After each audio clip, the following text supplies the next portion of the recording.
This video sponsored by BuyMo T-Shopping app. BuyMo T-Shopping application is one of the online shopping app now available on Play Stores and App Stores. இது எதுக்காக கொடுத்துருக்கோம் அப்படின்னு வந்து பார்த்தீங்கன்னா, இந்த BuyMo T-Shoppingல போய் நீங்கள் ஷாப்பிங் பண்ணும்போது கண்டிப்பாக பொருள் வந்து தரமானதாக நியாயமானதாக கண்டிப்பாக இருக்கும். இது வந்து நீங்கள் அமேசான் ஃப்ளிப்கார்ட்டில் ஆர்டர் பண்ணுறதை விடவும் இது வந்து விலை குறைவாக கிடைக்கும். கண்டிப்பாக கம்பேர் பண்ணி பாருங்கள், கம்மியாக கிடைக்கும். அதே மாதிரி இதோட லிங்க் வேணும்னா நான் வந்து டிஸ்கிரிப்ஷனில் கொடுத்துருக்கேன். அந்த டிஸ்கிரிப்ஷனில் போய் டச் பண்ணிங்கன்னா அந்த லிங்க்கை டச் பண்ணும்போது நீங்கள் ப்ளே ஸ்டோர் போகும். அதை வந்து டவுன்லோட் பண்ணி நீங்கள் வந்து உங்களுடைய ஆர்டரை நீங்கள் வந்து எடுத்துக்கலாம். என்ன பொருள் வாங்குறதுனாலும் வாங்கலாம். ஹோம் அப்ளையன்சஸ் வாங்குறதுனாலும் வாங்கலாம், இல்லை காய்கறி வாங்குறதுனாலும் வாங்கலாம், வீட்டுக்கு மளிகை பொருட்கள் வாங்குறதுனாலும் இந்த ஆப்பில் போய் நீங்கள் வாங்கும்போது உங்களுக்கு குறைவான விலையிலையும் தரமானதாகவும் இருக்கும். இதை தான் நம்ம எல்லாருமே விரும்புவோம். அதே நம்ம விரும்புகிற மாதிரி பொருள் வேணும்னா நீங்கள் ஒரு தடவை இந்த BuyMo ஷாப்பிங் பண்ணி பாருங்கள், உங்களுக்கு ரொம்ப ரொம்ப பிடிக்கும். லிங்க் வந்து டிஸ்கிரிப்ஷனில் இருக்குது, யூஸ் பண்ணிக்கோங்க. Welcome to my channel. இன்றைக்கி என்ன பார்க்க போகிறோம் அப்படின்னா, இந்தியா போர் தொடுத்தால் மீம்ஸ் போட்டு கலாய்க்கும் பாகிஸ்தானியர்கள், கொஞ்சம் கூட சீரியஸ்னஸ் இல்லை அப்படிங்கிறத தலைப்பு. இதனுடைய விளக்கம் என்ன அப்படின்னு வீடியோவில் போய் பார்க்கலாம் வாங்க. பகல்காம் பயங்கரவாத தாக்குதலை தொடர்ந்து இந்தியா பாகிஸ்தான் இடையே பதற்றம் அதிகரித்திருக்கிறது. பகல்காம் பயங்கரவாத தாக்குதலை தொடர்ந்து இந்தியா பாகிஸ்தான் இடையே பதற்றம் அதிகரித்திருக்கும் நிலையில் பாகிஸ்தான் மீது இந்தியா போர் தொடுக்குமோ என்ற அச்சமும் மக்களிடையே எழுந்துள்ளது.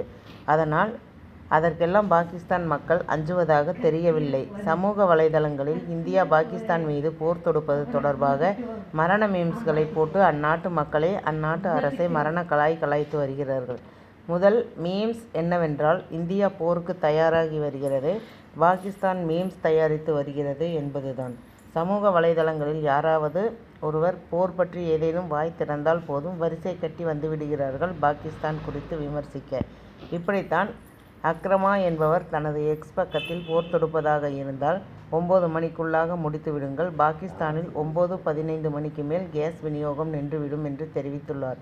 மேலும் மிகவும் ஏழ்மையான நாட்டின் மீது இந்தியா தாக்குதல் நடத்தப் போகிறது என்பது அந்த நாட்டுக்கு தெரிந்திருக்குமா என்றும் சிலர் கருத்திட்டிருக்கிறார்கள்.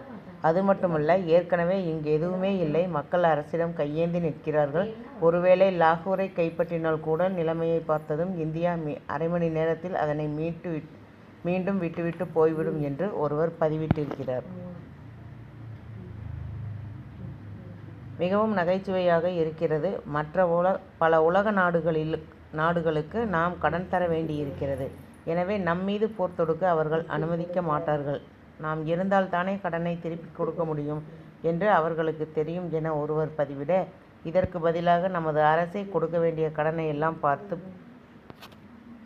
பயந்து இந்தியாவே நாட்டை எடுத்துக்கொள்ளட்டுமே என்று கூட விட்டுவிடும் என்று கருத்திட்டுள்ளார். கொல்லப்போகிறீர்களா? ஏற்கனவே எங்கள் அரசு எங்களை கொன்று கொண்டிருக்கிறது என்றும், திடீரென வெளிச்சத்தம் கேட்டதால் என்ன இந்தியா குண்டு வீசப்பட்டதா என ஒருவர் எக்ஸ் தளத்தில் பதிவிட, அந்த அளவுக்கு இந்தியா விவரம் இல்லாமல் இருக்காது, இது டிரான்ஸ்ஃபார்மர் என பதிலளிக்க, அதற்கு மற்றொருவர் இந்தியாவுக்கு விவரம் இல்லாமல் இருக்க வேண்டும் என விரும்புகிறேன் என பதிவிட்டுள்ளார். இந்த மாதிரி செய்திகளை நீங்கள் கேட்கணும்னு நினச்சிங்கன்னா என்னோட சேனல் சப்ஸ்கிரைப் பண்ணுங்கள், லைக் பண்ணுங்கள், ஷேர் பண்ணுங்கள், அண்ட் பெல் பட்டனை கிளிக் பண்ணி மறக்காமல் ஆளுங்கிற ஆப்ஷனை தட்டுங்க.